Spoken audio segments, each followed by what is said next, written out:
been here in many years. Named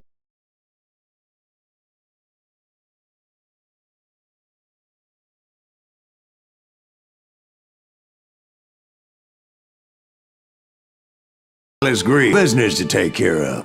Well, sir, it would be an honor if you would allow me to buy you a beer. Hell, son, it would be my honor to drink it. I'm Molly. Howdy. I'm Dwight. That's Jack and Steve. Ben's behind the bar. Oh, I bet you got some great stories. A couple. Any of them true? Jack, be nice. A few. What about your shootout with Henry Plummer's gang in Bannock, Montana? Is that where you started as a bounty hunter? That's what it says in this here dime novel. Don't believe everything you read in them dime novels, boy. First man I hunted was back when I was riding with Billy the Kid. You knew Billy the Kid? Damn right. That scrawny son of a bitch had no fear. Wouldn't back down for nobody. I heard he collected the 10 stars off any crooked lawmen who crossed him. It was a war, boy. The Lincoln County War. And Billy promised his regulators would take the life of every bastard who helped bushwhack John Tunstall. Kid had a big chip on his shoulder and a hair-trigger temper.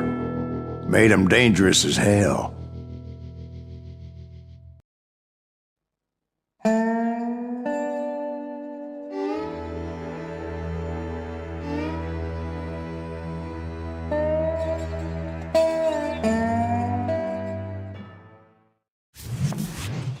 It was about 30 years ago. Billy was hiding out in an abandoned farm near Stinking Springs. I threw in with the kid because the man I had sworn vengeance on was riding with Billy's enemies. But before I tell you why I want that sumbitch dead, let me tell you what happened that day. I was heading back to the hideout when suddenly I had this funny feeling. Funny, haha? No, Steve. The other kind of funny.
Stay here and keep an eye on the road. That's not fair. We're missing all the fun. I knew those two morons would never let me through. I had no choice.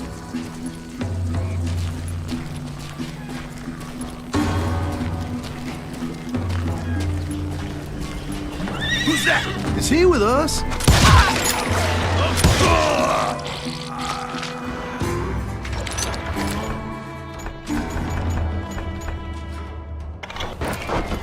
Was it Pat Garrett's posse? Oh yeah.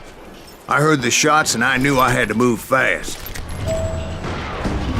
Garrett and his army of deputies had surrounded the entire homestead.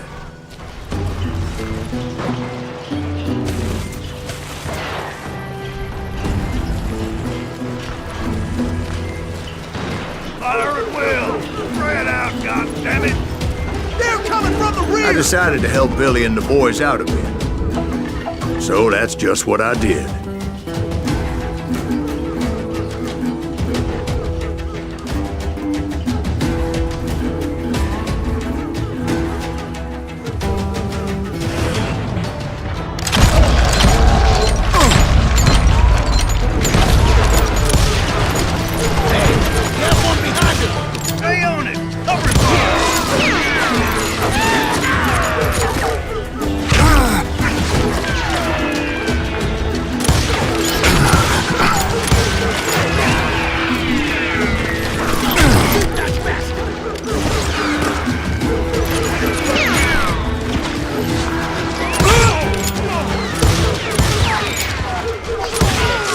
as the governor of New Mexico was paying for the kid's apprehension, Garrett was able to hire every gun hand in Lincoln County.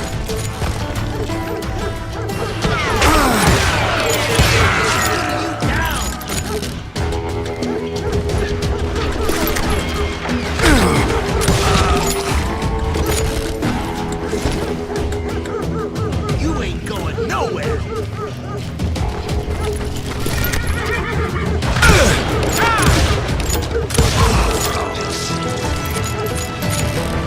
I put you down.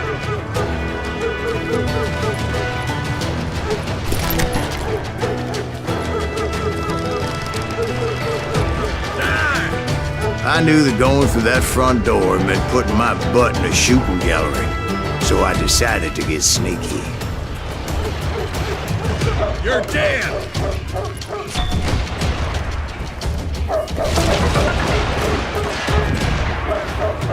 Watch out!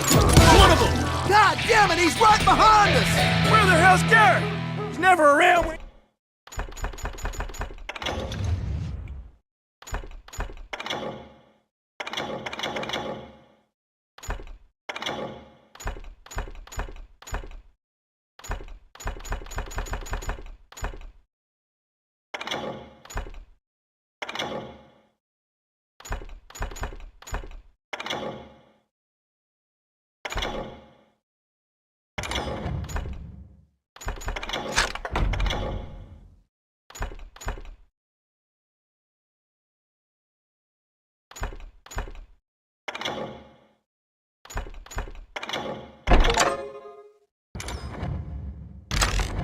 You need him!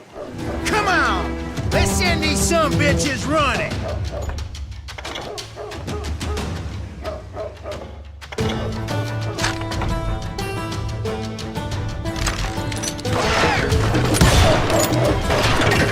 Garrett's men were running around like a bunch of chickens with their heads cut off. I'll do you myself!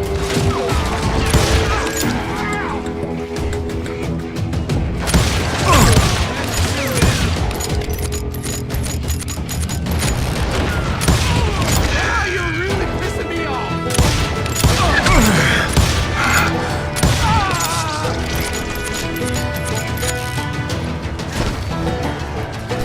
I'll flank you! Still, one of them reached the water tower. Not a bad idea.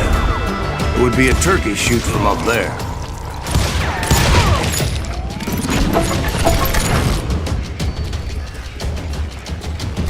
Luckily, these shooters Garrett hired weren't the sharpest tools in the shed. The right position is very important. Personally, I prefer to be on top. Oh, you do you? Indeed, darling. But where was I? Oh, yeah. A lot of them were saddle tramps or sod busters or drunken drifters looking to make a few bucks. He'll kill us all!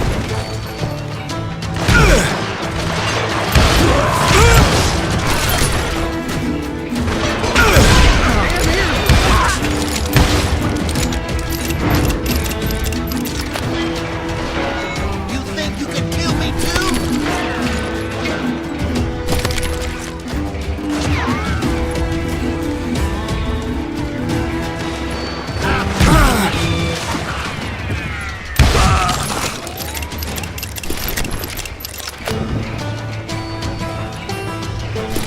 Then, I heard a friendly voice yelling at me from the window. Back door! We'll cover you! Try aiming, you idiot! Watch your Truth be play! told, things weren't much better behind the house. I cut their numbers in half, but that just made the ones that were left twice as mad.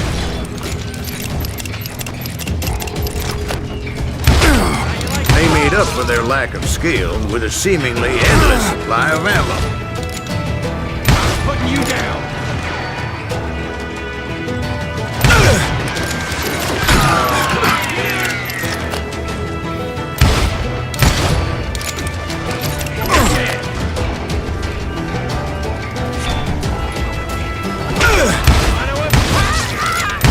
It was a bit of a slog, but I finally fought my way around the back of the house.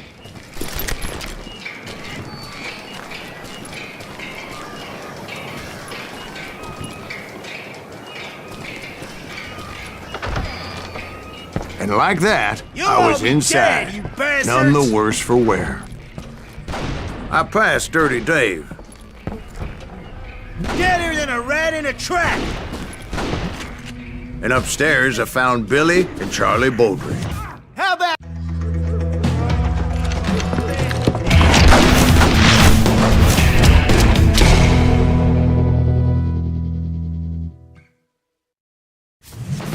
Billy looked at me and said, "About time, amigo! Grab a gun and get to the window."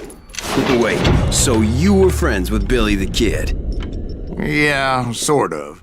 Where'd he come from? Anyway, we were surrounded by dozens of deputized shooters who wanted to do us harm.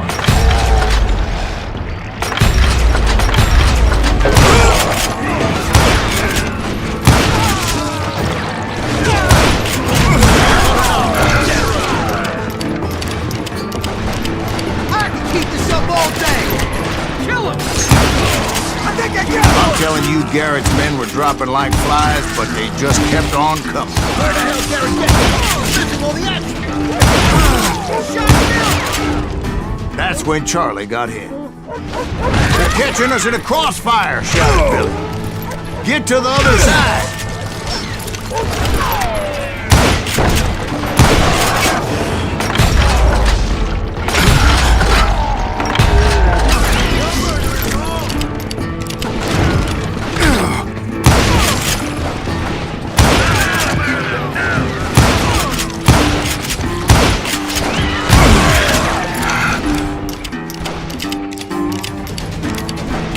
Someone shoot that bastard! I don't know how many of those cocksuckers I personally put down, but it was pretty clear, even to Billy, that maybe discretion was the better part of valor. What's that mean? It means that it was time to cut and run. "They got a Gatling," Billy shouted. "Get the horses and bring them round back. I'll draw their attention." Over there!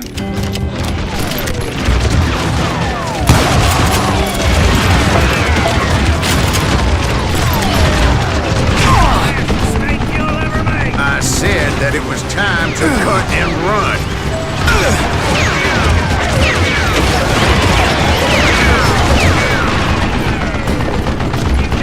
He directed that order at me, and I thought, why the hell do I have to do it? But I went anyway. Dumbass that I was back then.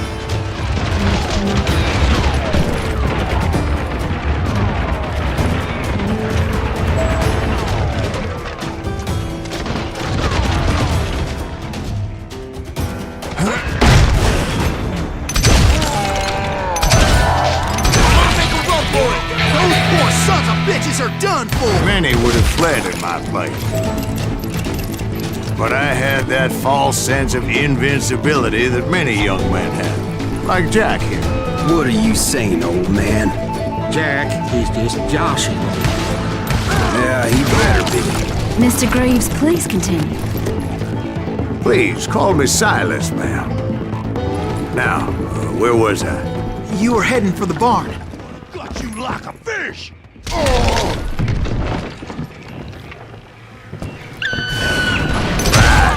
Making my way past a passel of fallen foes.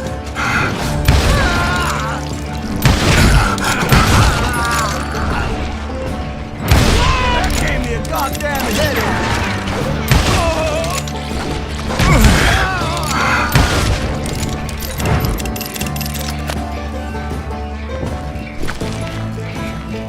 Sounds like Garrett hired a whole regiment of hired guns.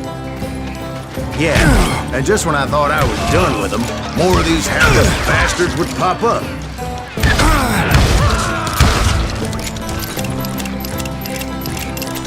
Finally, I had the stables within my reach.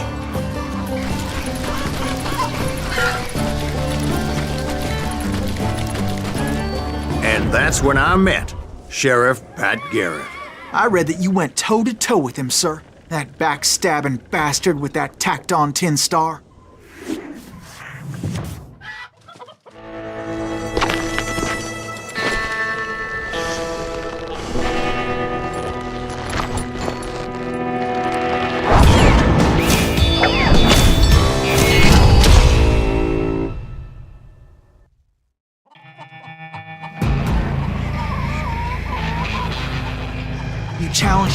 showed him. You read that in a dime novel? It said he showed no fear as he took your measure with eyes like a rattlesnake.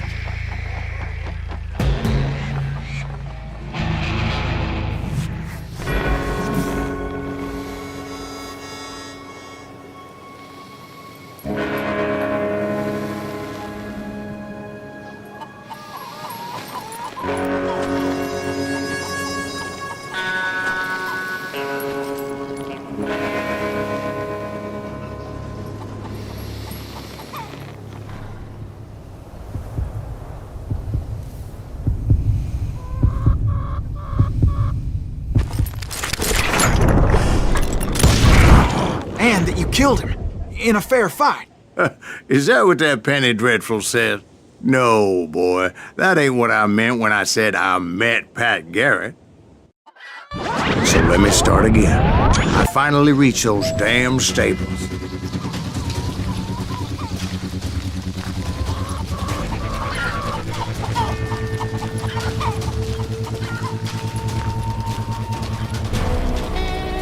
And stepped inside, and last thing I heard was Garrett's voice.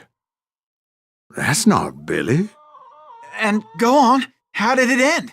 And, boy, that was just the beginning.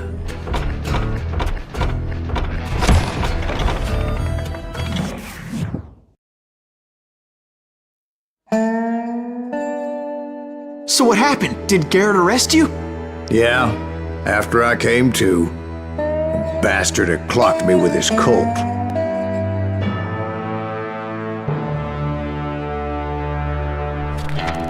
And the kid surrendered? When he realized there was no getting out of there alive. So they locked you up in Lincoln?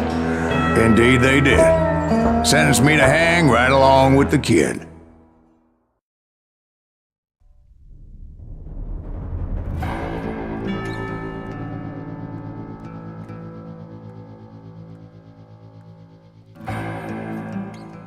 It's important to know that I was only riding with Billy so I could find the bastard I was after.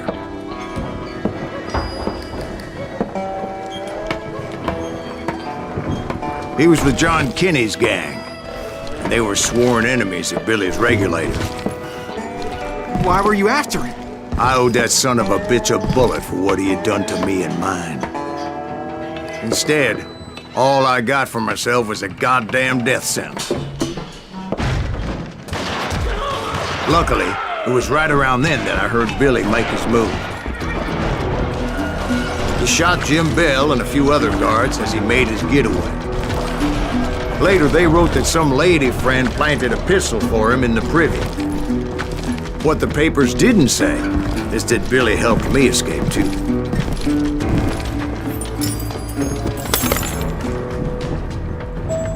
My first order of business was finding a firearm.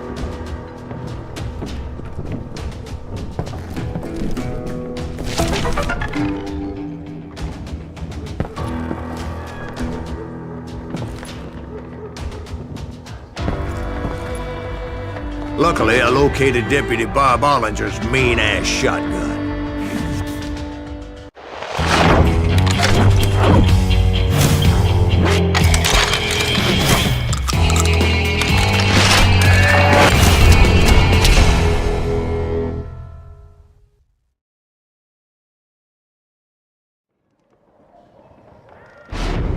I saw Billy through the window, and he yelled that I should take to the rooftops to make my escape. So I did. Anybody see Billy? That little son of a bitch shot Jim Bell! Hell yeah. That scattered gun was like a double-barreled howitzer. It could blow a man clear off his feet. You hardly had to aim the damn thing. The kids escaped raised a huge ruckus. Guards were everywhere looking for him. Can't let the kid get away! Anybody see him?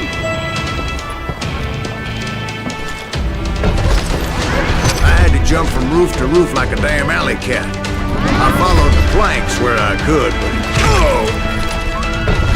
some of that wood was slippery as hell.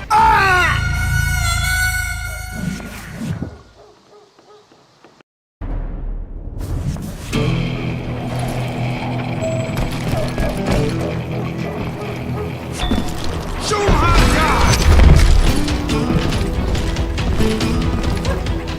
That's right. Run! The whole town was up in arms.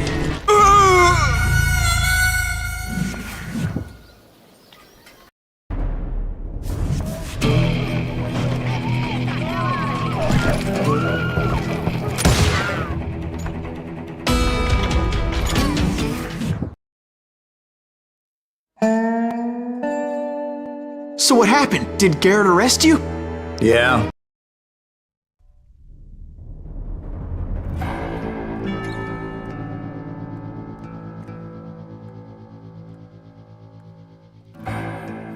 It's important to know that I was only riding with Billy so I could find the bastard I was after.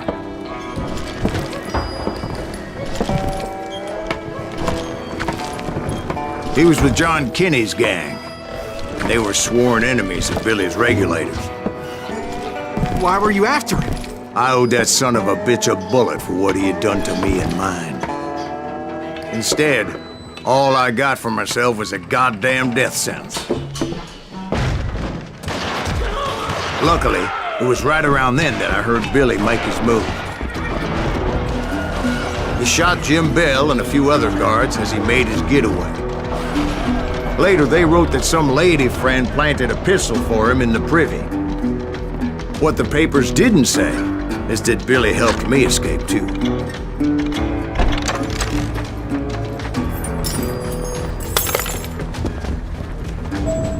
My first order of business was finding a firearm. Luckily, I located Deputy Bob Ollinger's mean-ass shotgun.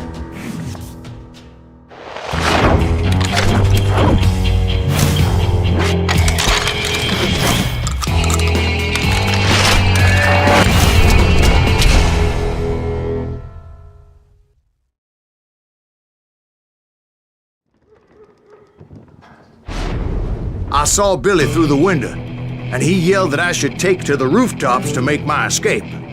So I did. Anybody see Billy? That son of a bitch shot Jim Bell! The kids escaped and raised a huge ruckus. Hell yeah, that scattergun was like a double-barreled howitzer.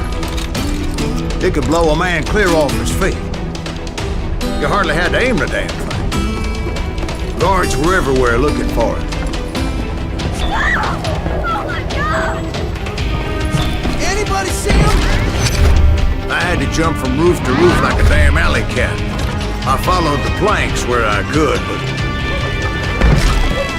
some of that wood was slippery as hell. The whole town was up in arms. And suddenly, I was a fugitive. How the hell did he? Garrett's gonna kick our ass! Can't have gotten far! Gotta be around here somewhere. So that bastard you were after, what did he do? He did me and my family a grievous harm. But I knew if I was ever gonna find him, I would need to get my ever-loving ass out of there. I tried to be stealthy and sneak my way past. This town doesn't have a moment's peace.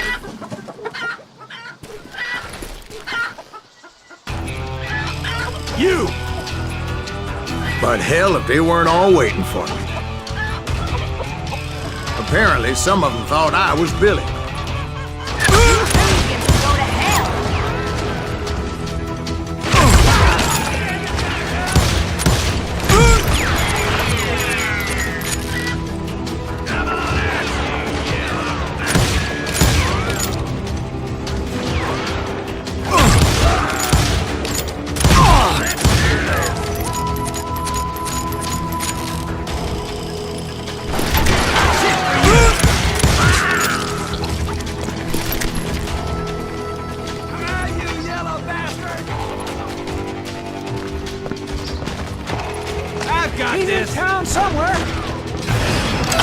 and the kid shared a certain similarity in build and color. I was just glad I had Deputy Bob's mean-ass shotgun.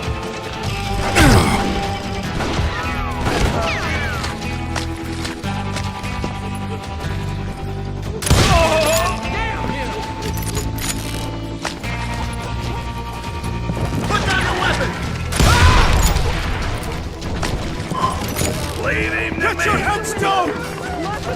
There's children here. So much lead was whizzing by my head, it was like everyone in Lincoln wanted to put me in the ground. I knew I needed to find a horse. Though I never did have a great fondness for those four-legged grass eaters. Leave him to me!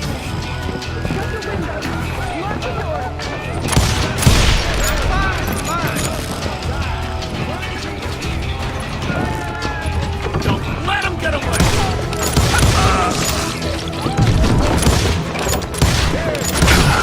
Smelly, sweaty, ungrateful beasts. We price them too high, if you ask me.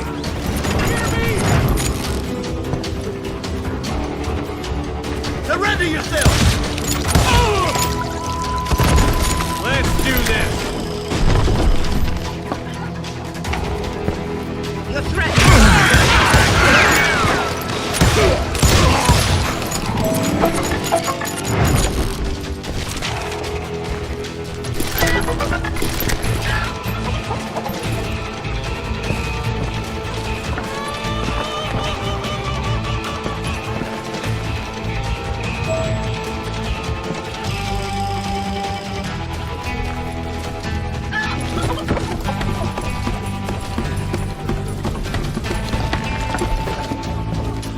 Damn town's going to hell in a handbasket!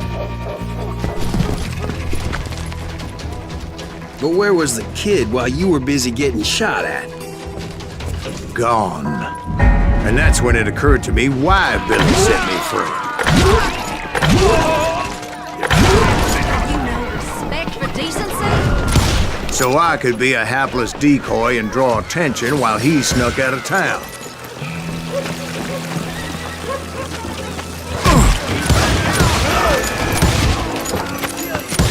I knew if I made it out of there in one piece, no one would put a price on my head. Because everybody in Lincoln would be dead? No, because they all thought I was Billy, and all that blame would fall on him. Meanwhile, Deputy Bob Ollinger was organizing a posse to put me down. He was already a mean son of a bitch, but he was doubly pissed that I stole his mean-ass shotgun. Anyway, it was me or them, and the only way forward led me straight to perdition. But the cards were dealt, I had no choice but to play them.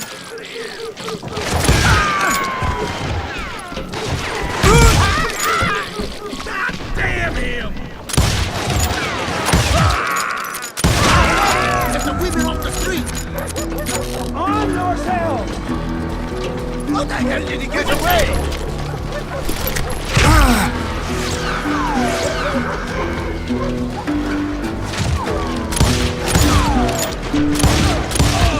We're gonna be in deep shit when Pat gets back!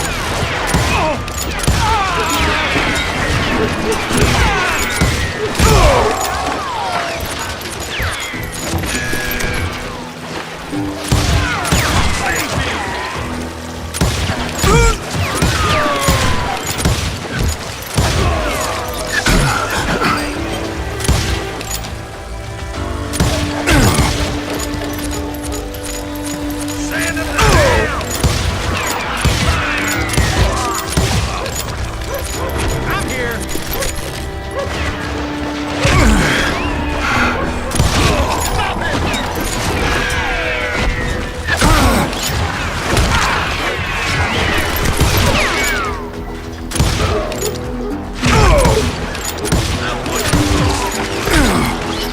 Finally, I found what I was looking for. The stables on the edge of town.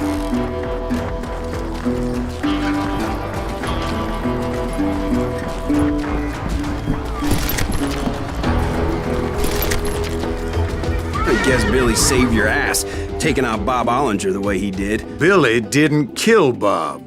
Sure he did. He dispatched him right after he shot Deputy Bell. No, sir. Because Bob came right up behind me, angry as hell that Billy had lit out. "Hello, Bob," I said. "I think you better let me go." And he says, "I don't think so, boy. Not with my shotgun." So we stood there in the middle of the street, eyeball to eyeball. He intended to kill me, and I knew I had no choice but to defend myself.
Some say I fought unfairly, but they weren't the ones looking him in the eye that day. Pat Garrett gunned down Billy 3 months later, so his escape was all for naught anyway.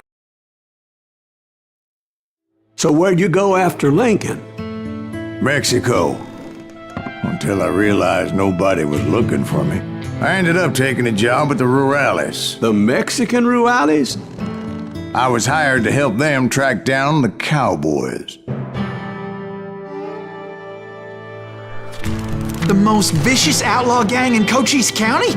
Curly Bill Brocious? Johnny Ringo? Led by old man Clanton himself. They must have paid you a pretty penny to take them hombres on. Not really. But truth be told, I had my own reasons for going after those boys.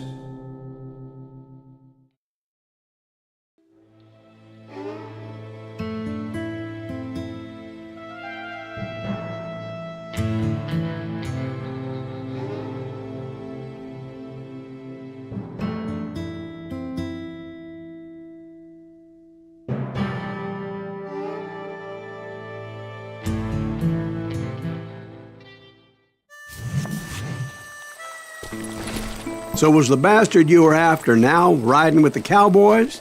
Roscoe Bob Bryant was his name. Oh. But no, this time it was a different bastard I was after. The aforementioned Mr. Ringo. And yes, he was working for old man Clown. Where's he going?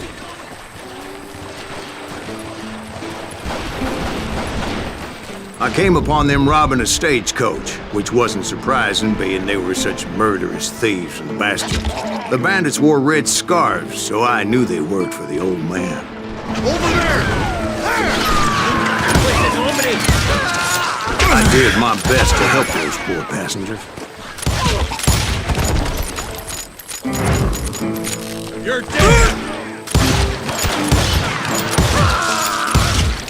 Moments later, the attackers were dead, and I checked the stagecoach to see how many passengers were still breathing.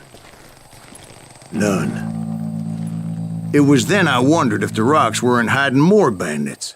Was that all of them? Or did I just hit the rear guard? I quickly got my answer. They attacked from on high like Apaches often did. They would appear in great numbers from above and rain down lead on their hapless enemies' heads, making use of the high ground and whatever else they had. Yet the Apaches always appeared out of nowhere, and there never seemed to be an end to them. Hold on. Were you attacked by Apaches?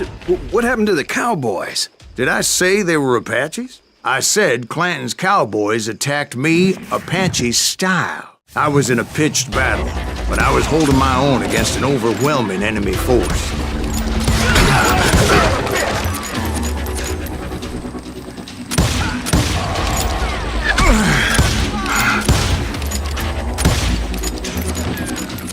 Get him!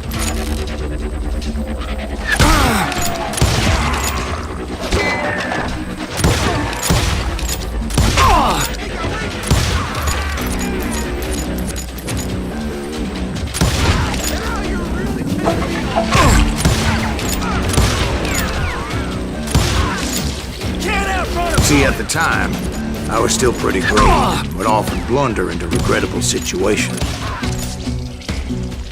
But I just kept shooting at anything I could see up in those damn rocks.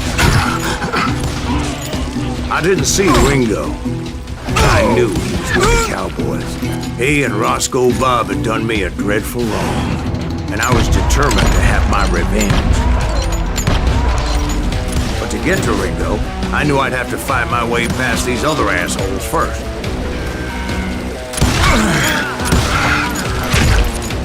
Hard to hit! Target!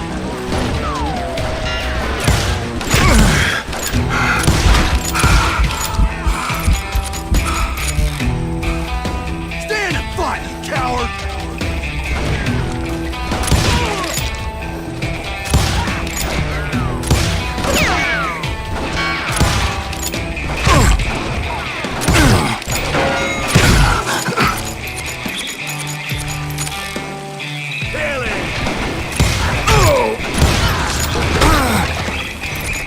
Unfortunately, I was running out of ammo. Another perfect example of my relative inexperience as a hunter of men.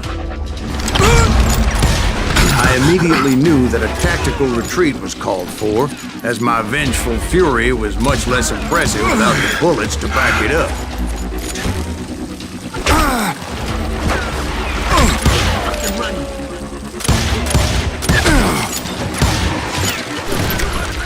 Finally, they managed to corner me.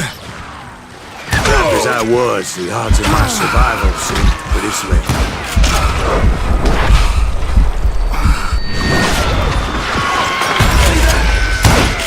Luckily, serendipity was on my side as I suddenly spotted a way out of my predicament.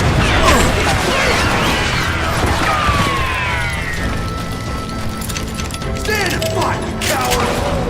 I ran ahead as if the devil himself was after me. Bullets were whizzing by my ears, but I wasn't about to roll over and die. I just kept running like there was no tomorrow. Because there wouldn't be if Clanton and his men caught up with me. As I was scurrying around those caves, I thought, what was I thinking? Going up against a gang like this?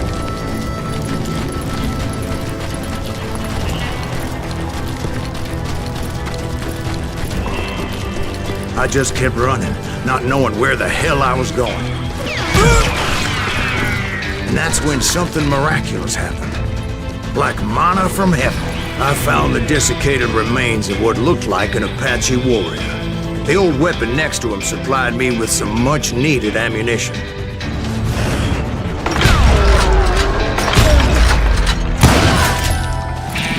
Pat Masterson once told me it was more important to be lucky than good. And he would know.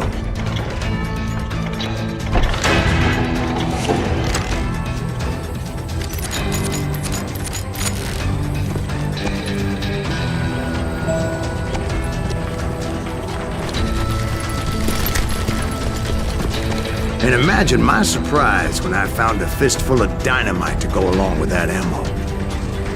That stroke of good fortune evened the odds and bolstered my confidence. It was time to turn the tables. Time for the prey to become the predator. Time for the hunted to become the hunter. Time. All right, Jesus, we get it. They were right where you wanted them. That's right, Jack. I was done running. And the old man's boys were not expecting that. No, sir. I came at them like a wildcat. My fury knew no bounds.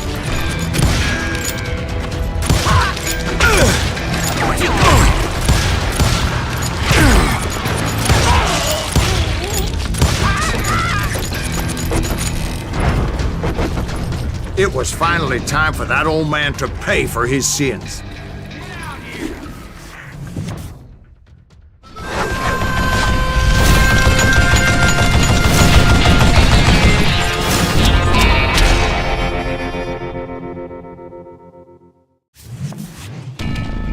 I yelled out at the top of my lungs, "Clanton, I'm coming for you!"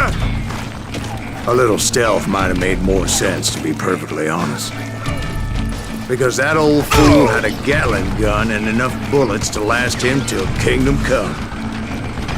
But I knew I could not let that deter me. Not if I was to find and kill Ringo. I needed to get that old man off that gun.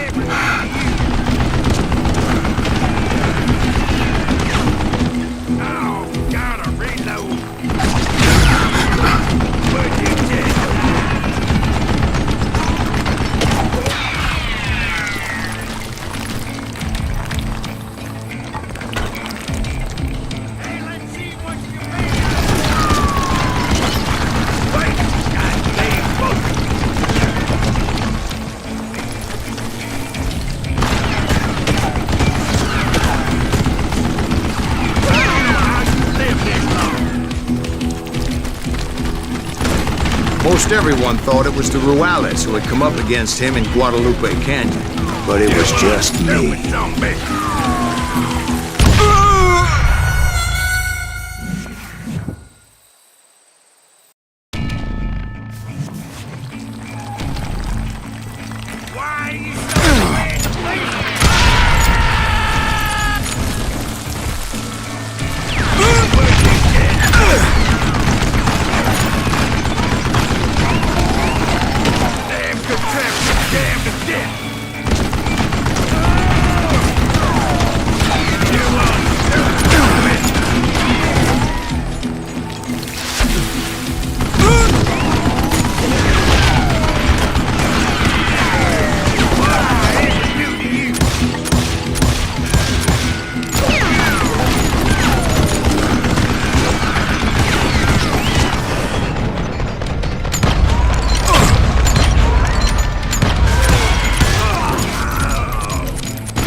Fortunately, one of the cowboys made it out of there alive and told Ike and Billy Clanton that it wasn't a Mexican who took their father's life that day.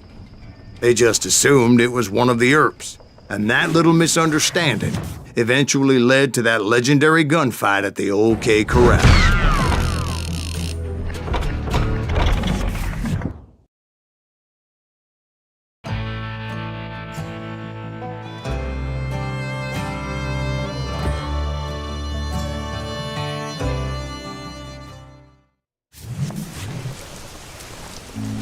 A few weeks after that dust-up at the OK Corral, I was still after Johnny Ringo.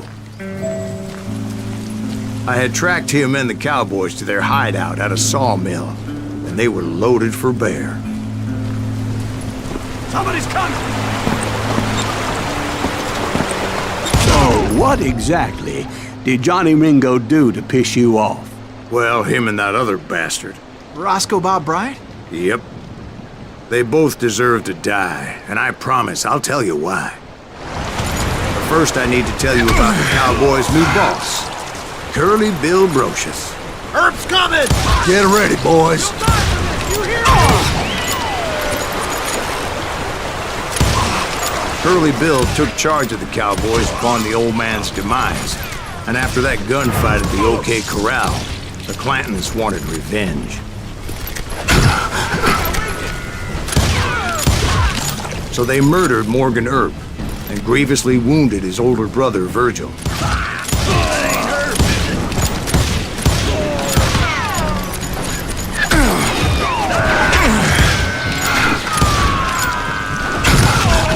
Wyatt and Doc went on what became known as the Vendetta Ride, hunting those outlaws down. So when I showed up, that's who they thought I was.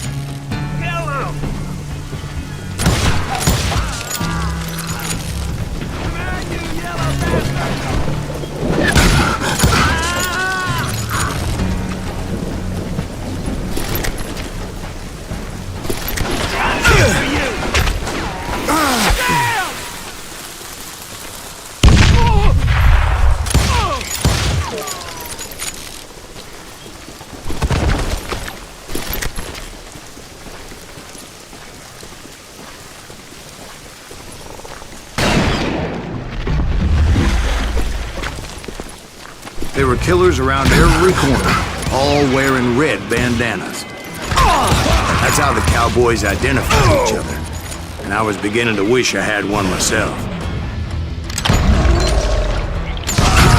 But I wasn't about to let Ringo walk away unscathed, and that's what drove me forward.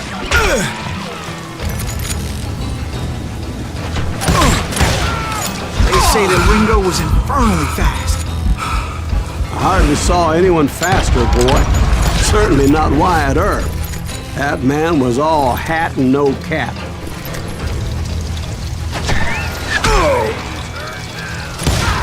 Earp wasn't much of a match for him, but Doc Holliday might have taken it. That Lunger should have kept his nose out of it. They never charged anyone for the murder of Morgan Earp. But everybody knew that Curly shot him in the back. That was common knowledge. Yeah, maybe so. But Ringo had nothing to do with it. He was just being loyal to a friend. Is that what you call it? Being loyal? Well, to get to that loyal friend, I had to pass by some buzzsaws as big as a man.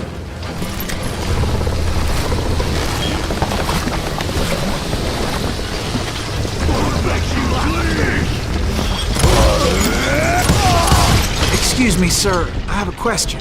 What's that, Dwight? After old man Clanton died, why didn't his son take over the cowboys? Because Ike Clanton was dumber than a box of rocks and a yellow belly to boot.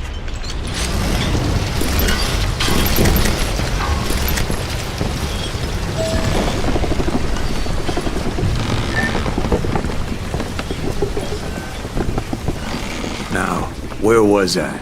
Taking down the entire cowboy gang single-handed. Indeed I was, Jack.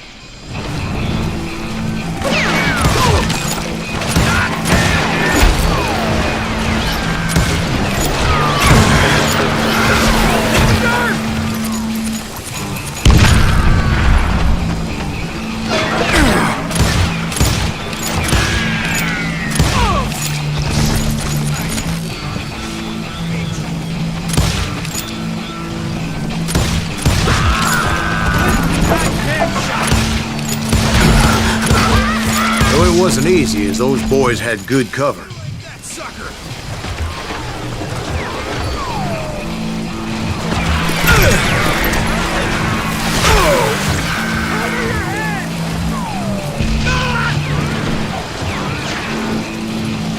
Kill him already!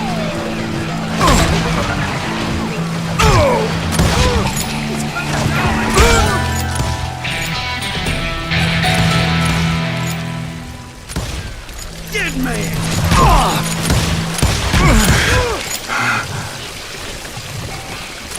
Yeah, you know you can't beat me.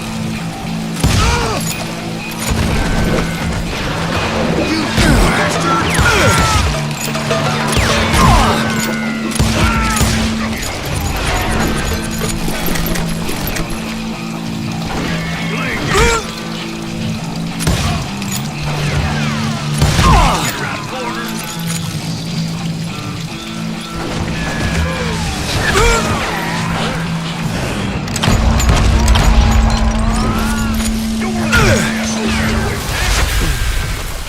God damn it! Now you're in trouble.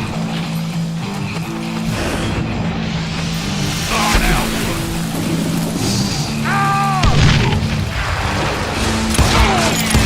He has it coming.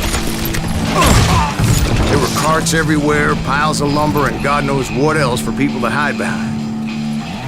That really was one hell of a sawmill. Quite an impressive operation. And where was Curly Bill? Did you see him? I'm about to get to that, Ben. Patience. I'm painting a picture here. There was this beautiful waterfall and a crystal clear stream that led to a verdant valley that was truly... Consider your picture painted. What happened next? Well, finally the bastards that were still alive made a last stand.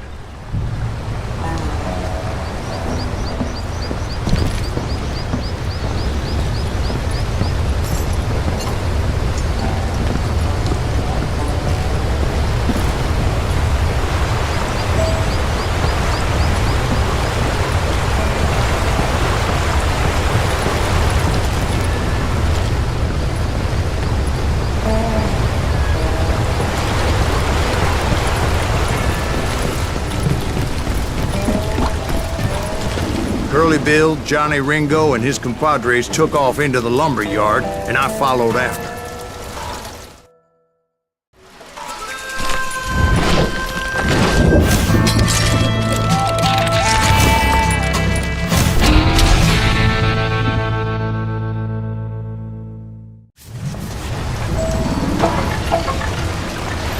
Are you saying they ran?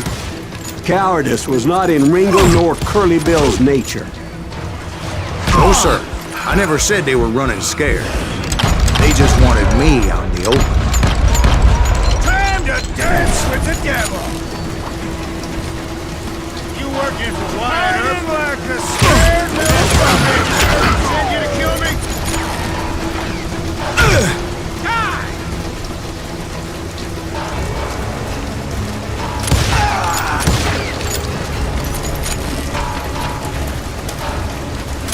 You're good!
Ambrosius gave me no choice but to take his life. But Ringo was nowhere to be found. I knew you didn't kill Ringo, because he was found dead in a different location altogether. To this day, his killer is still unknown. Indeed. Took me a few months before I finally tracked his ass to West Turkey Creek Canyon.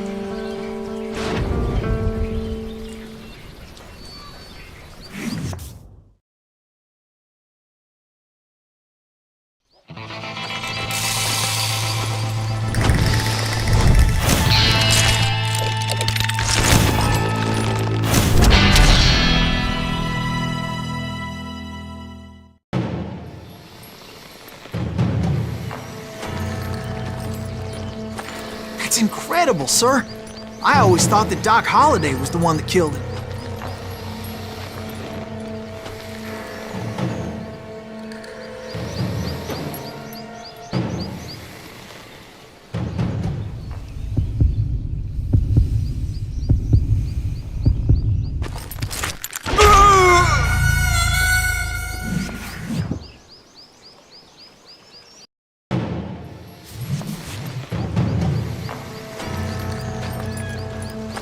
That's incredible, sir. I always thought that Doc Holliday was the one that killed him.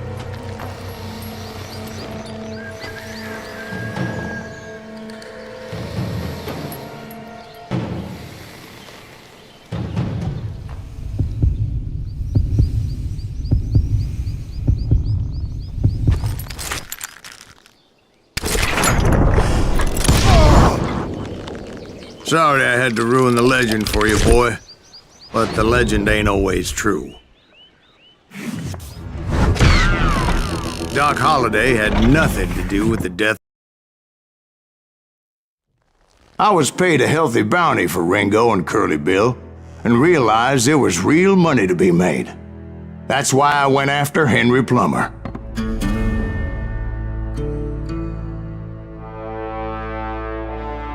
Wasn't he the sheriff who augmented his income by shaking down miners and robbing gold shipments? That's the one.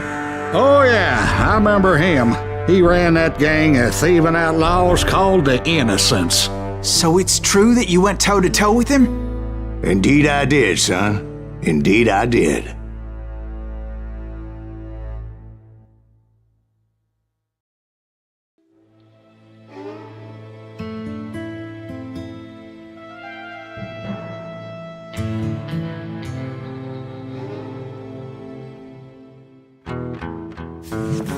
I knew I needed resources if I was going to track down Roscoe Bob Bryant, and hunting Plummer looked like a good way to get rich quick.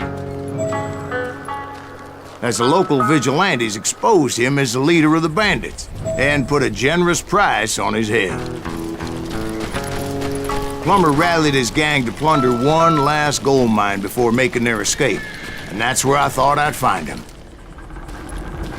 It makes me nervous standing so close to all these goddamn people. As my late father pointed out to me more than once, God made men, but Samuel Colt made them equal.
I knew that dynamite wasn't mine, so I decided the polite thing would be to return it. It was the biggest gold rush since Sutter's Mill in '48. Unfortunately, prospectors weren't the only ones drawn to those riches.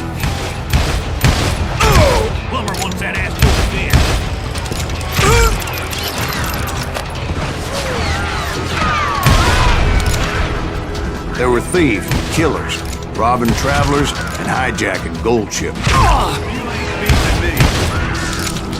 Like those that ran with Plummer.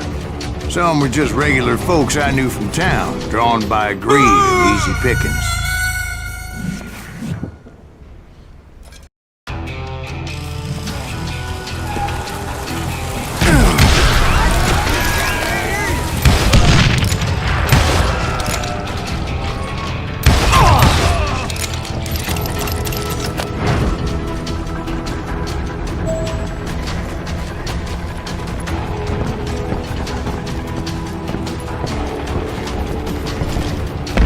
Crow, the blacksmith. You can't beat the innocent. James, who worked in the stable. Sam and Jeremiah Barber, the butcher's son. Ordinary citizens who lived a double life. Stealing and thieving and murdering their neighbors.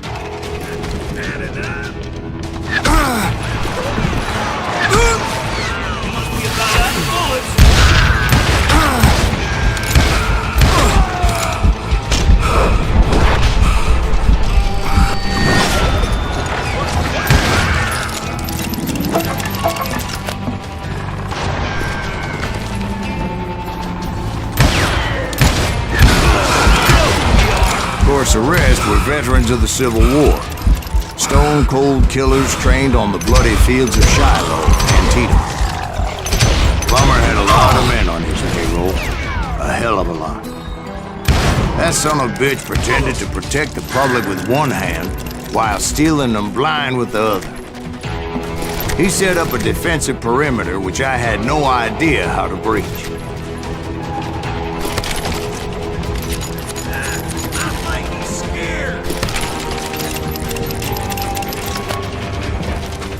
Moron out of his misery. Dangerous, desperate individuals. I was outnumbered and in way over my head, but I was too damn stubborn and stupid to realize it. They must have thought I was touched. Or had some kind of death wish. Seeing as there were barrels of gunpowder everywhere. One stray bullet. One stray spark and I'd be blown to hell and gone. Did I have any second thoughts about what I was doing? I thought I was some kind of hero.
I finally made it past and headed on to meet my destiny.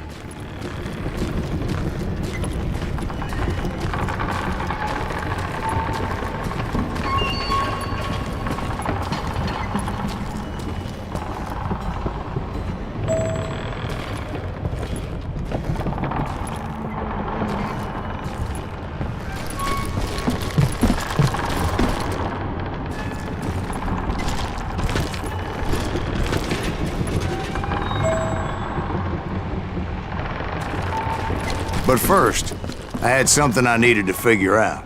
I had a few ideas on how to get into that mine, but once I made my decision, I knew there was no turning back. So my first thought was to enter the nearest mine portal. I saw an entrance. Made sense. It was the quickest way in, but that also made it more dangerous, You know who we are. as there would undoubtedly be enemy pickets posted along the way.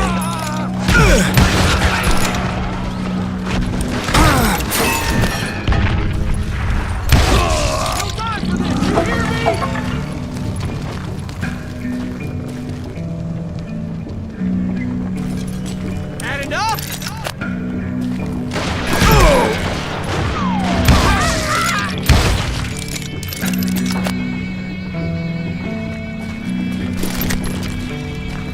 Besides, once you enter a mine like that, it's easy to get all turned around. And that confusing maze of corridors wouldn't even be the worst of it. Some of those shafts could be as deep as hell.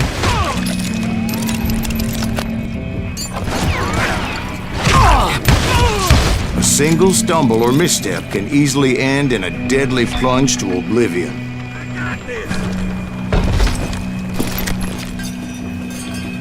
I will drop you in the mine shaft.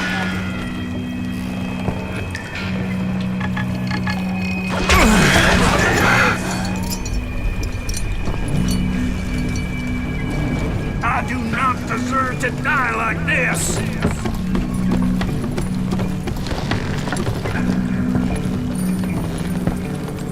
Show yourself, coward. You must be about out of bullets.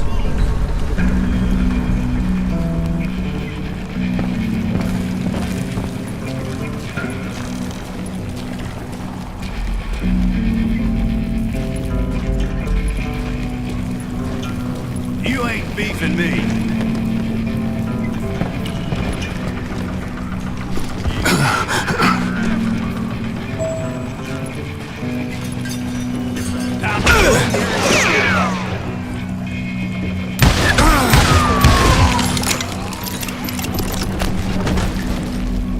Quick reflexes often make up for a lack of common sense. Luckily, I was never one to be easily bushwhacked. I would just need to be careful not to blow myself to kingdom come.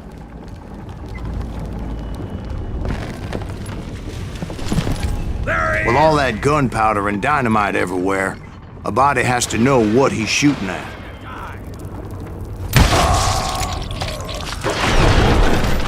Get out of here! All it takes is one tiny spark, and boom. Surprise!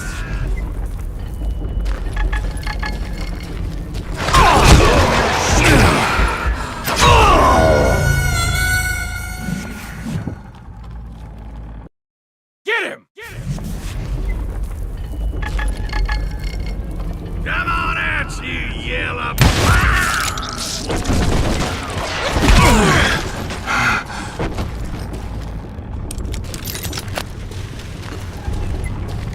One wrong bullet could have turned that mine into a dad-blasted tube.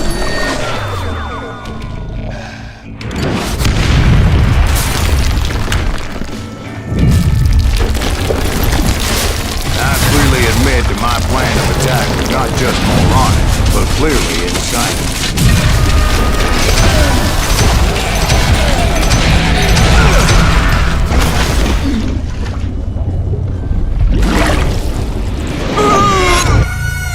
It's a good thing that I abandoned that ridiculous plan before I even tried it.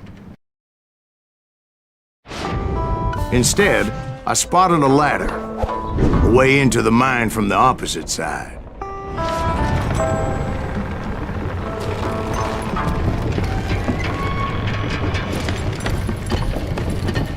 It was a long way around, but that approach seemed more sensible at the time. Of course, being I had a problem with heights, that scaffolding scared the bejesus out of me. Climbing down that ladder required some caution, because even though I had a younger man's reflexes, no man can dodge a damn bullet while climbing down a rickety ladder. I needed to make a leap of faith. which ain't easy when you're suspended between heaven and hell.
I was determined not to give up, however. As Sheriff Plummer seemed quite a despicable character. When the vigilantes discovered what the sheriff was up to, people were outraged. That 10,000 they put on his head would go a long way to helping me find old Bob. And I had made it my mission to settle that score come hell or high water.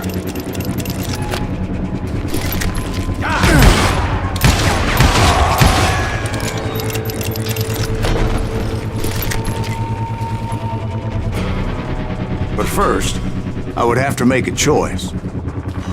Take the elevator or climb the ladder.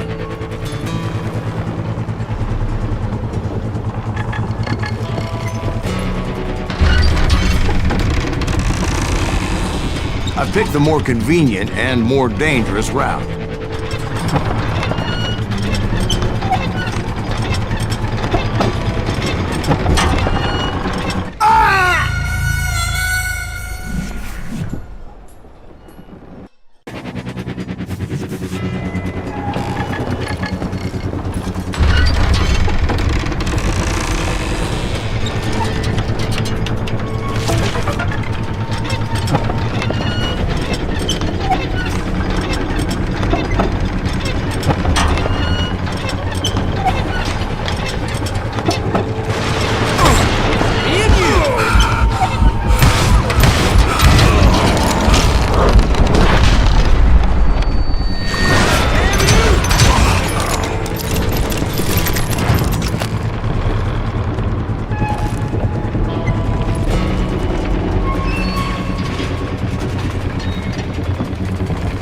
Plummer was a mad dog killer, and the people of Nevada City deserved better.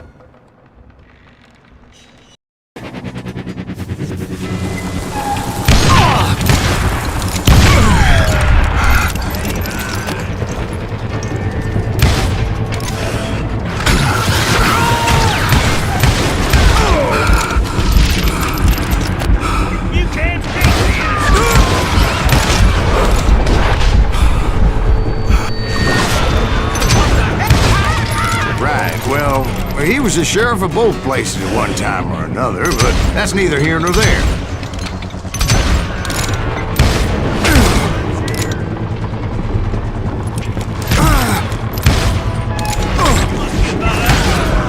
The point was, taking him down would save a lot of lives.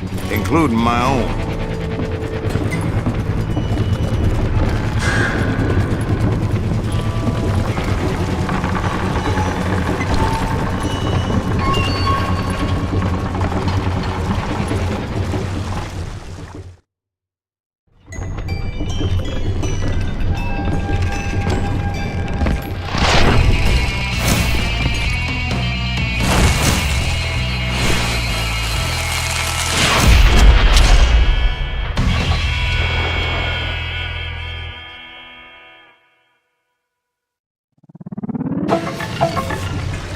Gonna blow you into next week! This thing is just getting worse and worse for you! Henry Plummer was clearly unhinged, and I could see right away that this was gonna take some doing.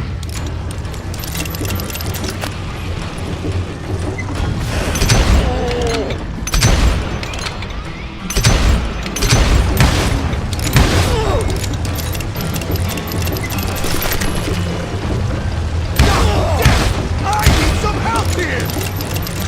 Come on, boys! Take this cocksucker out!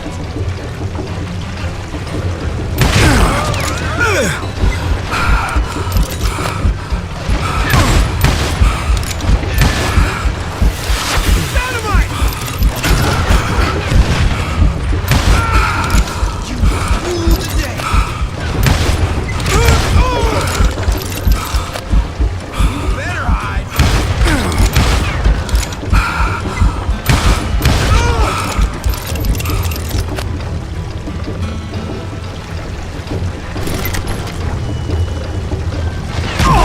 Just give up!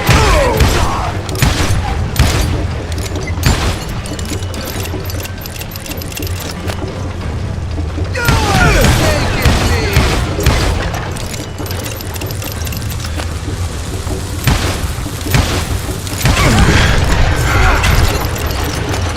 You can shoot, but can you aim?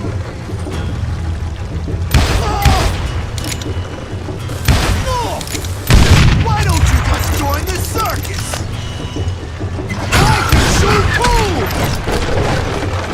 They're gonna bury you in a million pieces!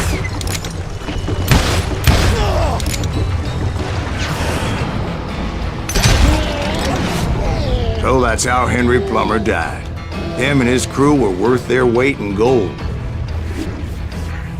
And now, I was officially a bounty hunter. So, did you finally go after that Bob feller? Well, I heard word he was in Kansas with John Wesley Hardin. So that's where I went. Where in Kansas? Abilene. Why do you ask, Ben? No reason. Was Hardin as fast as Ringo? Ringo was fast, but John Wesley was as fast as the devil himself.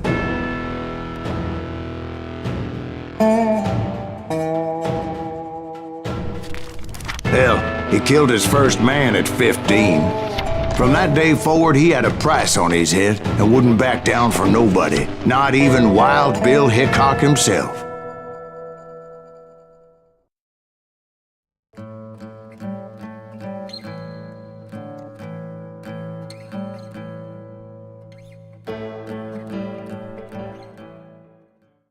I dodged death many a time, and that night in Abilene was no different.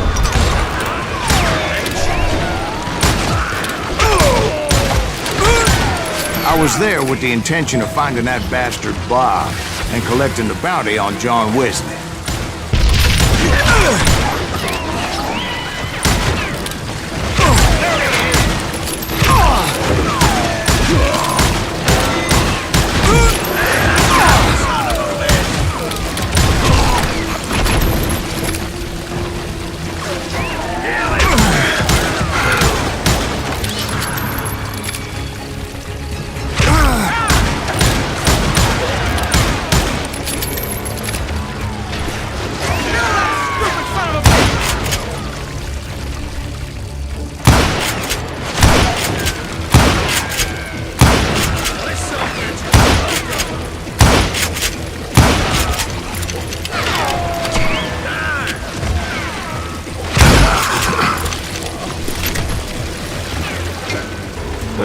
thought the Texas Rangers got Harden. Yeah, that's what they want you to believe. You're dead!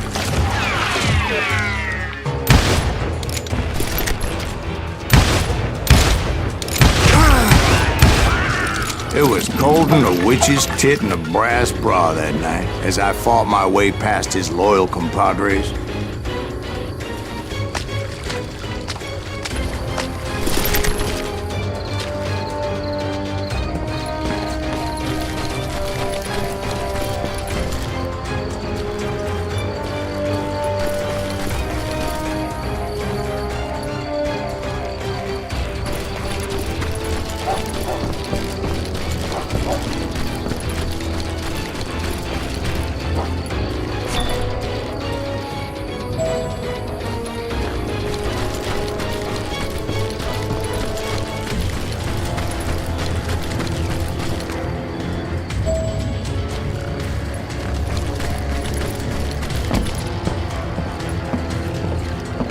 To the very same saloon we're sitting in today.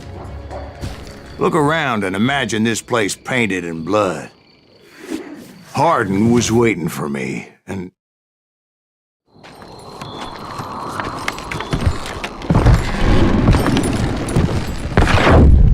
Wait, I'm jumping the gun here. Let me back up and give you some background on this sumbitch. He deserves that much. Don't you think so, Ben? John Wesley Harden was a killer.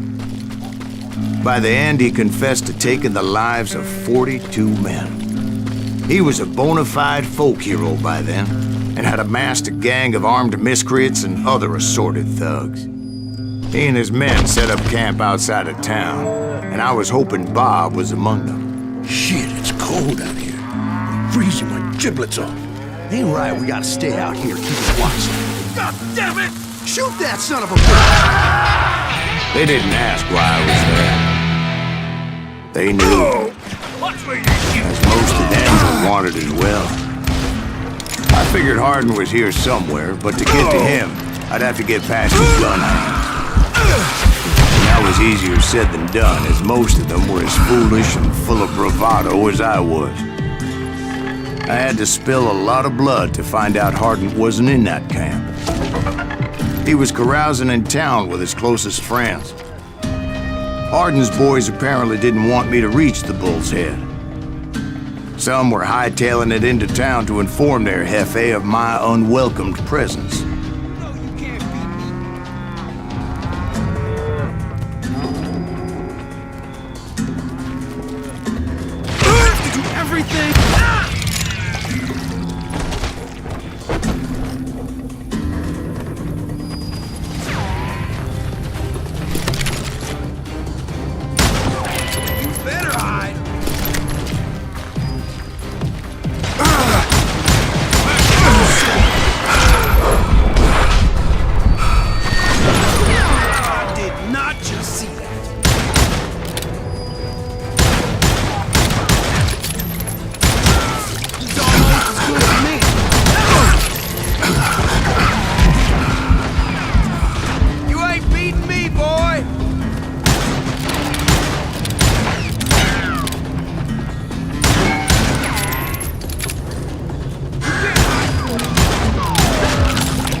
Someone's coming for him! Stop that sumbitch!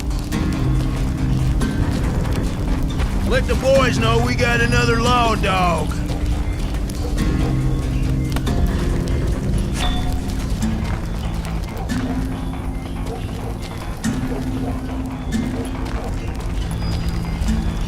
I'm gonna shoot you dead!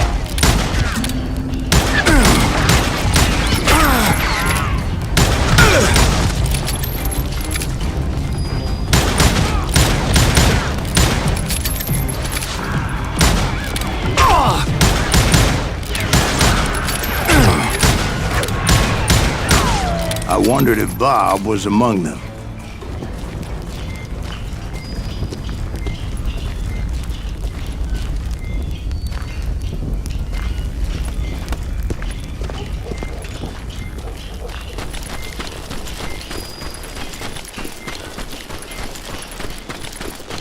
and I steeled myself for the fight ahead. For as good as I was, deep down I wondered if John Wesley wasn't just a little bit better. Before I could test my mettle against Hardin, however, I would first need to dispatch his cadre of hired killers. Most of these degenerates were beyond redemption, but John Wesley might have been a different story.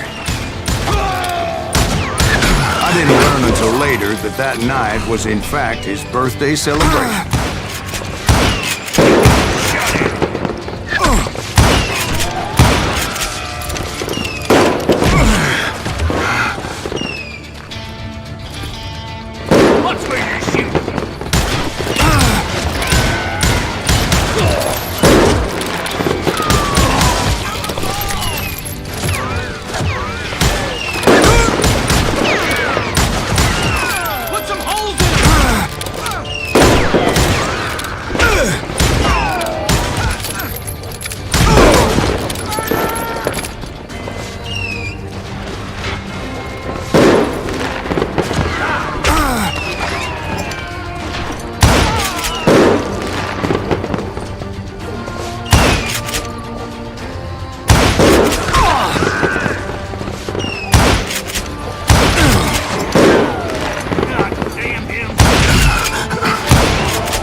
I think I already mentioned that I found Hardin in this very saloon.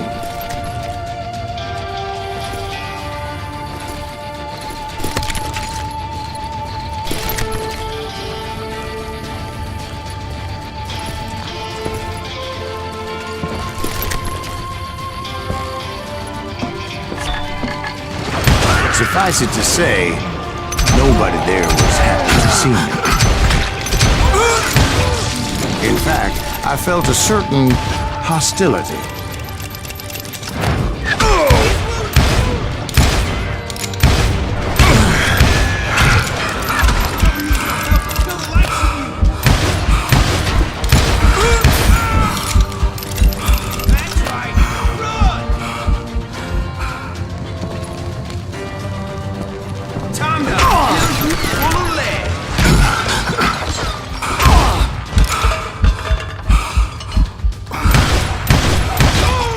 I was disappointed that neither Bob nor John Wesley were among the dead. But that was short-lived, as a moment later I was facing down the fastest gun in the West.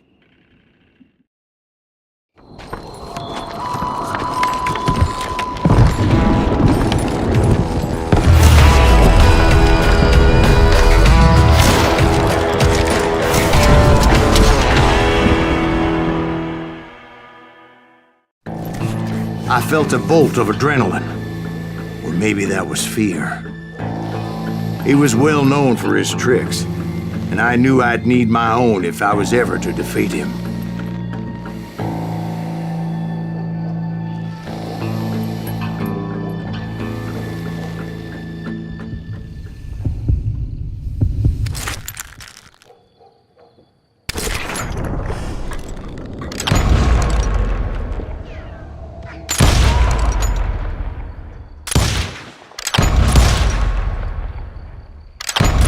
That man was faster than greased lightning. But being inebriated as he was, he didn't count his shots. And now, he was at my mercy. So he didn't die? No, I sent him to prison. Years later, after he was free, some restless avenger took his life. Shot him in the back at a saloon just like this one. Anybody up for another beer? Ben? Thank you, darling. Yeah, some say revenge is a dish best served cold. So whatever happened to that Bob guy you were after? Personally, I'd like to hear some of your other adventures. Like, I don't know, did you ever go toe-to-toe with a red man?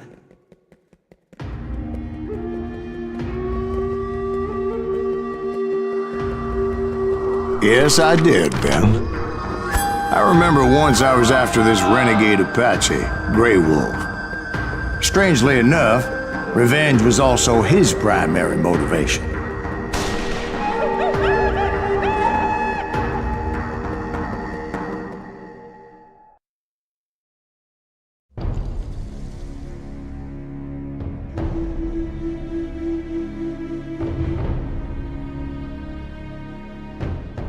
A bounty was put on Grey Wolf's head, and that's how I came to hunt him in the mountains. Mountains so high they tickled the nether regions of heaven.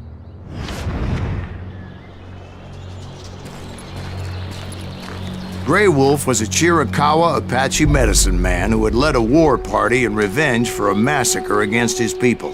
The U.S. Army had attacked his tribe during his daughter's sacred sunrise ceremony, and the slaughter was unspeakable. I understood his anger, as there's nothing more traumatic than seeing a bounty was put on Grey Wolf's head, and that's how I came to hunt him in the mountains. Mountains so high they tickled the nether regions of heaven.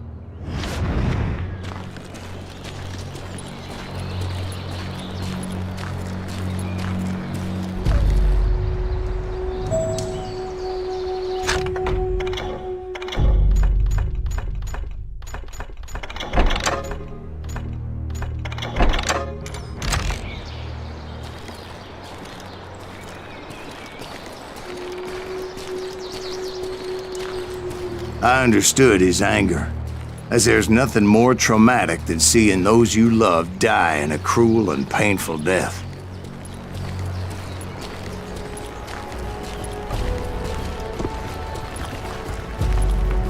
Right from the beginning, I couldn't shake the feeling that Grey Wolf was watching my every move. He led a band of young Apache warriors who wanted retribution and were more than willing to die for him.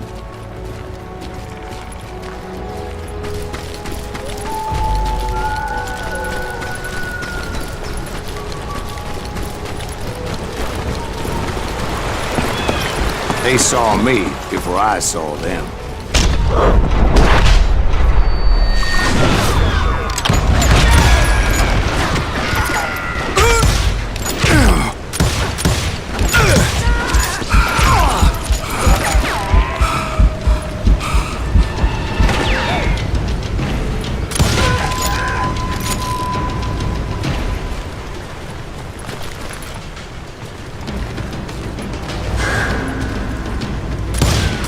And it crossed my mind that maybe this wasn't such a good idea. But now that the shooting had started, there was no backing down.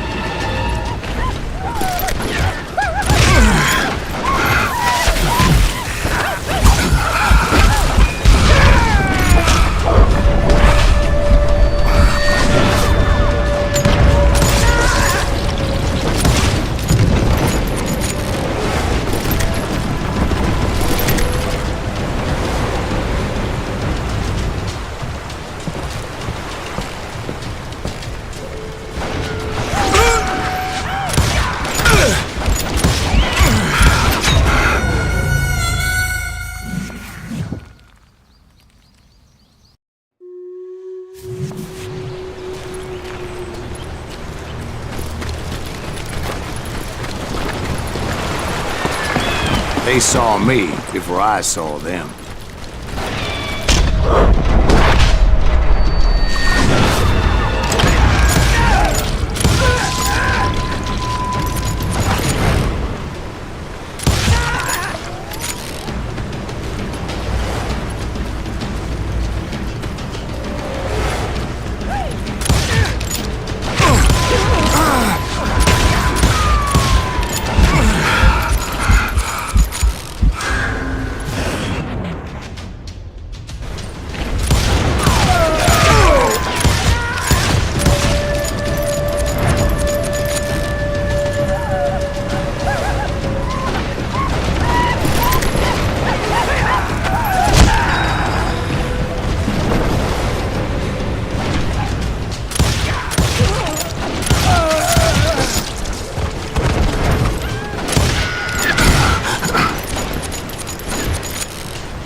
was rugged country, the winter home of the Chiricahuas, and that's why they had retreated there.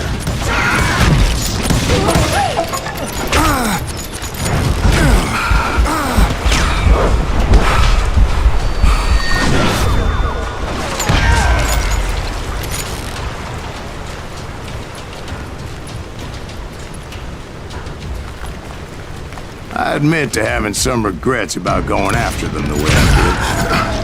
But then again, I got a lot of those.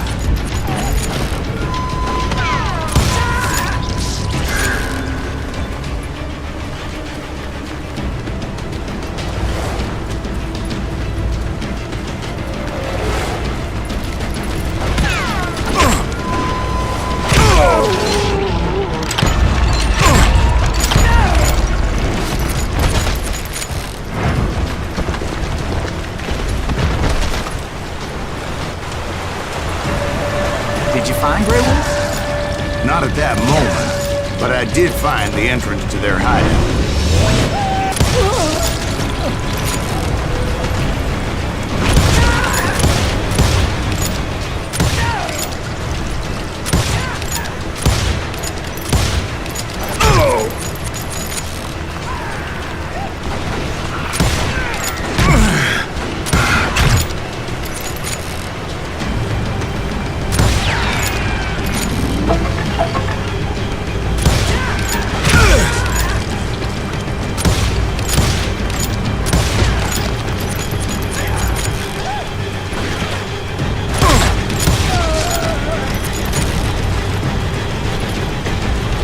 Deep crevice that led to a deeper cave.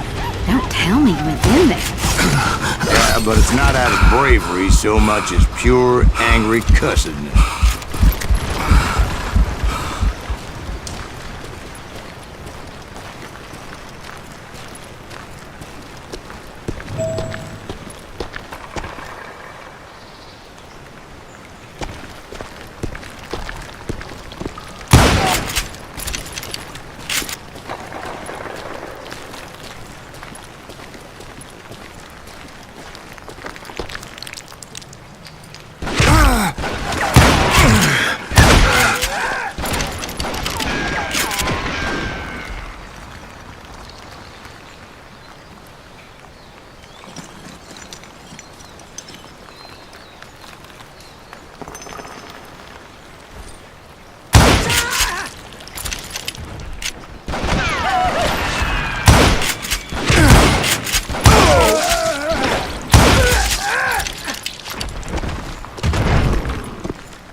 See, back then, I had a stubborn streak a mile wide, and I wasn't about to back down.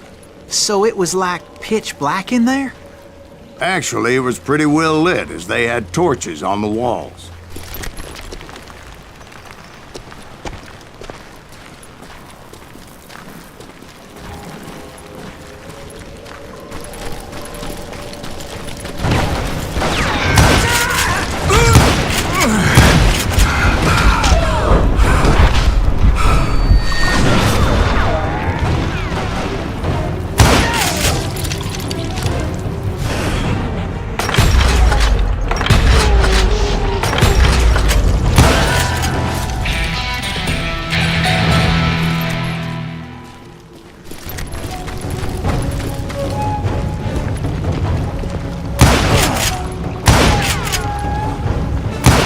Was his cave?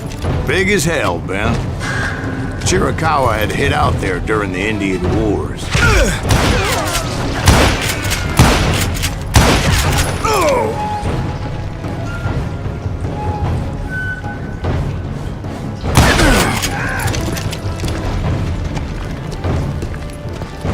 They thought it was haunted with the ghosts of those murdered by the horse soldiers. The cave was haunted with dead Indian ghosts?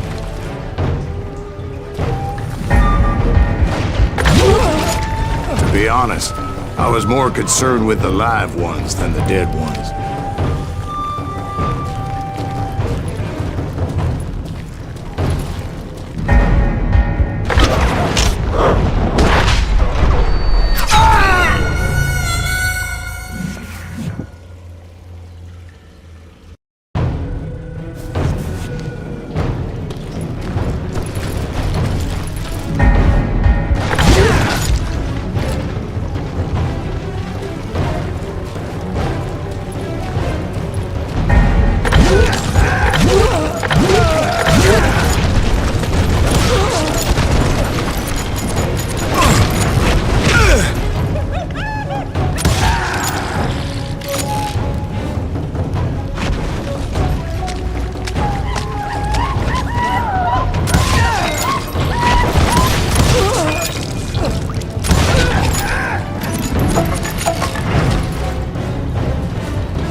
How come you know so much about engines? A few years back, I was married to 2 Mescalero women. At the same time? Yeah, they were sisters. Polygyny is traditional among the Mescalero. So what happened? Oh, I had to get out of there. Those girls never shut up. Both of them nagging at me all the time. Drove me half crazy. Haven't seen them since. No, I mean, what happened with Grey Wolf? Oh, well, I pursued him into the Cave of Death. I came upon this flooded grotto, and that's when I saw him. He came to me unarmed and unafraid. His voice echoed in the shadows, and I sensed he meant me no harm. You carry great darkness in your heart, and if you do not release it, it will claim your soul. The sound of his voice put some kind of ancient Indian spell on me.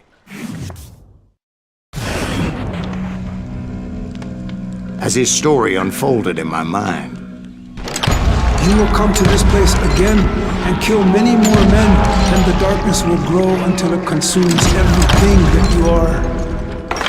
The soul would have no rainbow if the eye had no tears. he said I was a great warrior, a coyote man, unequaled by any other pale-faced warrior, or something like that.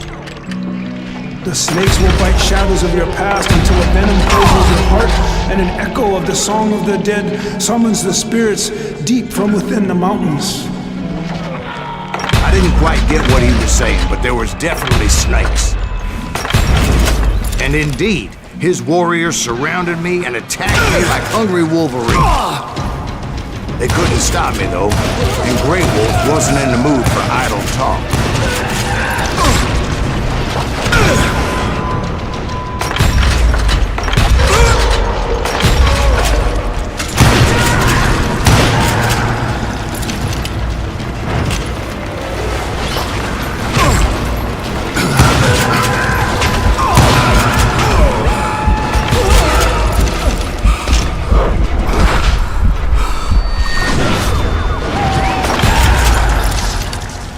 I swear I couldn't see any way out of this trap. But suddenly, one just appeared. Kind of like a miracle.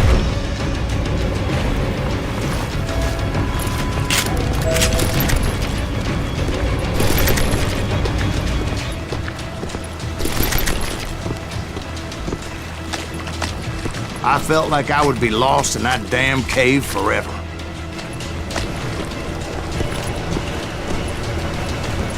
Finally, I found myself back outside, perched on the edge of a precipice, overlooking a thundering whitewater river. To get where I was going required several leaps of faith, but no way in hell I was turning back.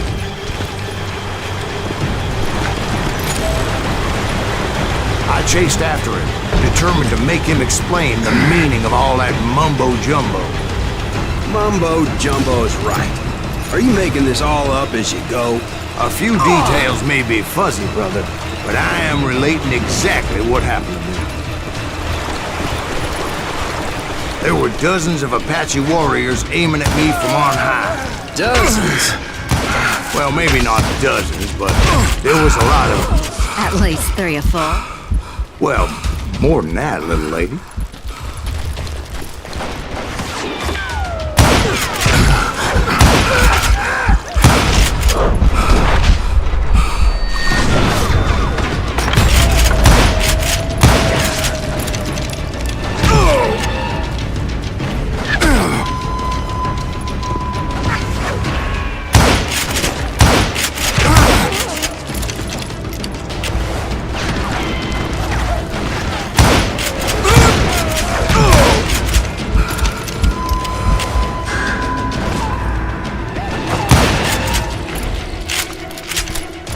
I had a steep climb up creek ahead of me and scrambled up those rocks like a mountain goat. I was determined to locate Grey Wolf and find out exactly what the hell he was trying to tell me. And wouldn't you know it, that crafty son of a bitch led me right into a trap. What kind of trap? Well, son, there had to be at least 100 Apaches surrounding me. 100? God be my witness. Oh, come on. Who you kidding? Hey, I believe you. Come on, tell us how it ended. All right, but I'm not gonna drag this out. Where were we? You were surrounded by 100 Apache warriors. Well, I didn't take the time to count them exactly, but there were a lot of them.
And in the end, a path appeared before me that I had not seen before. I followed it as I desperately needed to find out what Grey Wolf was trying to tell me. But it was like that son of a bitch disappeared into thin air.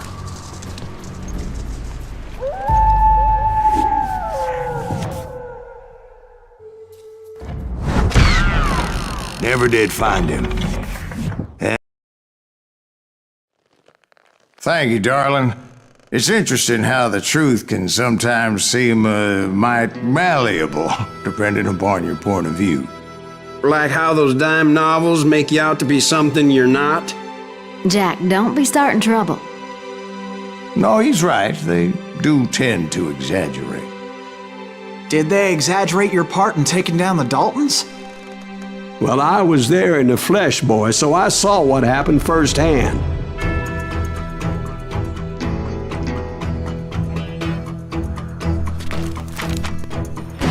Those Daltons were lawmen once, before they all went bad, robbing banks and trains clear across the territory. Until Coffeeville, of course. I was one of the citizens who took up arms that day. Fighting on the side of the right? I did my best, sir. We all did.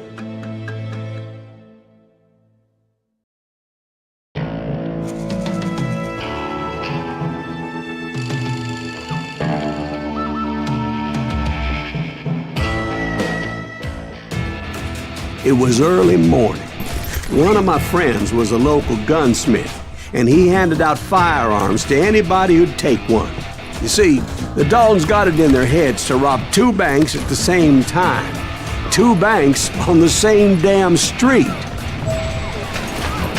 Story was Bob Dalton's girl was always writing him about how he had no ambition. Or you're nobody next to Jesse James, she'd say. Finally, the bastard took his brothers to Coffeeville just to shut her up.